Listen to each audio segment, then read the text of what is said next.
नमस्कार, स्वागत है आपका आपके अपने YouTube चैनल रवि आयुर केयर में। मैं डॉक्टर रवि। आज मैं बात करने वाला हूँ दूध के ऊपर। दूध, किसका दूध हमें लेना चाहिए, कौन सा दूध ज़्यादा पौष्टिक है और दूध को एक संतुलित आहार के रूप में क्यों माना गया हुआ है, कंप्लीट आहार क्यों माना गया हुआ है, इसके ऊपर बात करेंगे। तो वीडियो के अंत तक बने रहें और इसको पूरा देखें। अगर हम दूध की बात करें तो आयुर्वेद में आचार्य चरक और आचार्य सुश्रुत दोनों ने बहुत ही अच्छे ढंग से दूध का जो है वर्णन किया गया है। दूध में हर एक जो है जो एक इसको कंप्लीट आहार माना गया है। जो भी जितने भी एक बैलेंस्ड डाइट के जो कॉन्स्टिट्यूएंट्स हैं, चाहे वो कार्बोहाइड्रेट है, फैट है, प्रोटीन है, अमाइनो एसिड्स हैं, मिनरल्स हैं, वाइटमिन्स हैं, वो सारी चीज़ें जो है दूध में पाई जाती है। इसलिए हम जो है एक कंप्लीट इसको आहार, एक बैलेंस्ड डाइट के रूप में इसको मानते हैं। आपने देखा होगा कि बच्चों को भी दूध ही पिलाते हैं, उससे उनकी पूरी जो है वो कमी पूरी हो जाती है। तो आखिरकार किसका दूध हमें लेना चाहिए, किसका दूध जो है वो सबसे उत्तम होता है। तो अगर हम आयुर्वेद की बात करें तो आयुर्वेद में आचार्य चरक और सुश्रुत ने इसके गुणों का वर्णन अच्छे ढंग से किया हुआ है। सुश्रुत सूत्र स्थानाध्याय 45 में इसका वर्णन जो किया हुआ है। तो अगर दूध की हम बात करें तो आयुर्वेद में ये प्रावधान है कि हम इसमें गौ दुग्ध की ही बात करते हैं, गौ दुग्ध को ही इसको प्रधान माना गया हुआ है गुणों में।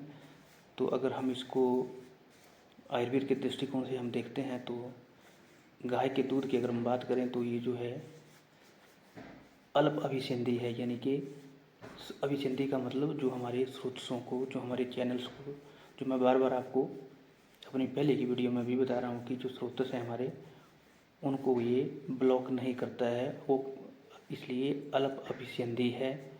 और स्निग्ध जो है, स्निग्ध है यानी कि शरीर में ये स्निग्धता को लाता है।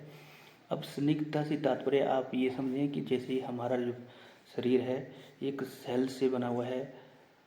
हर एक सेल्स में जो है, अगर हम मॉडर्न पॉइंट ऑफ व्यू से देखें तो सेल्स जो है उसमें एक पेरिस्टाल्टिक मूवमेंट जो है हर सेल्स में होगी, फिर ऑर्गन्स में होगी, ऑर्गन सिस्टम में होगी। तो ये जो पेरिस्टाल्टिक मूवमेंट जब हम एक सेल लेवल पे देखते हैं तो ये तभी हो पाती है, जिसको क्रमाकुंचन भी हम कहते हैं, क्रमाकुंचन गति। तो ये तभी हो पाएगी जब वो उस सेल्स में जो है उसकी मेम्ब्रेन में अगर फैट्स में यानी कि स्निग्धता वहाँ पे होगी, तो ये उस तरह से ये स्निग्धता जो है प्रोवाइड करता है। पचने में थोड़ा सा गुरु होता है, लेकिन और भैंस के दूध या और दूधों के बनिस्बत ये हल्का होता है। रसायन का काम करता है, जैसे मैं आपको बार बार समझा रहा हूँ, रसायन का मतलब रस का अयन जो है हर एक सेल्स में बहुत अच्छे ढंग से करता है। हमें रिजेविनेट करने में जो है ये हेल्प करता है। रक्त और पित्त का शमन करता है, जहाँ पे पित्त की दुष्टि हो, उसकी वजह से रक्त की दुष्टि हो या कहीं पे ब्लीडिंग डिसऑर्डर हो, तो उसमें ये लाभकारी माना गया हुआ है।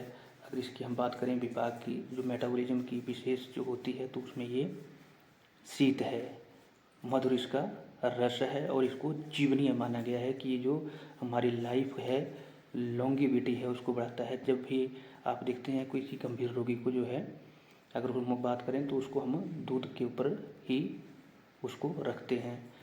और अगर दोषों की बात करें तो ये वात और पित्त का जो है ये शामक है और कफ को बढ़ाता है। बृंघन जो है धातुओं का पोषण करता है। अगर गाय के दूध का अभाव हो तो फिर हम जो है बकरी के दूध की हम वहाँ पे उसको सब्स्टिट्यूट करते हैं। अगर बकरी के दूध के गुणों की बात करें तो गाय के दूध के समान ही उसके गुण हैं, लेकिन उसको विशेषकर शोष के रोगियों को, जो टीबी के पेशेंट्स होते हैं, उनके लिए इसको ज़्यादा फायदेमंद माना गया है। बकरी का दूध भी अग्नि का दीपन करता है, हल्का होता है पचने में, अतिसार को रोकने वाला होता है। श्वास, काश और रक्त पित्त जैसी बीमारियों में हम इसका प्रयोग देखते हैं। आप लोग सभी देखते हैं, जब डेंगू किसी को हो जाता है, थ्रोम्बोसाइटोपेनिया, जिसका जो प्लेटलेट काउंट है वो काउंट डाउन चला जाता है, तो वहाँ पे हम रिकमेंड करते हैं कि बकरी का दूध लें। अब बकरी जो होती है वो हल्की होती है और जो जो द्रव्य जो लेती है वो अपने आहार में कटु और तिक्त जो है वो औषधियों का, वो पत्तों का वो सेवन करती है, जल का सेवन कम करती है, पूरा दिन वो घूमने फिरने का काम करती है। तो इस वजह से जो है इसका जो दूध माना गया हुआ है सभी रोगों में ये अच्छा रोगनाशक इसको माना गया है। तो गाय के दूध के अभाव में बकरी के दूध का सेवन करने को कहा जाता है। तो उम्मीद है कि आपको ये दूध के बारे में जानकारी आपको पसंद आई होगी। इसको अगर आपको इन्फॉर्मेशन अच्छी लगी तो इसको चैनल को लाइक करें, सब्सक्राइब करें। Thank you.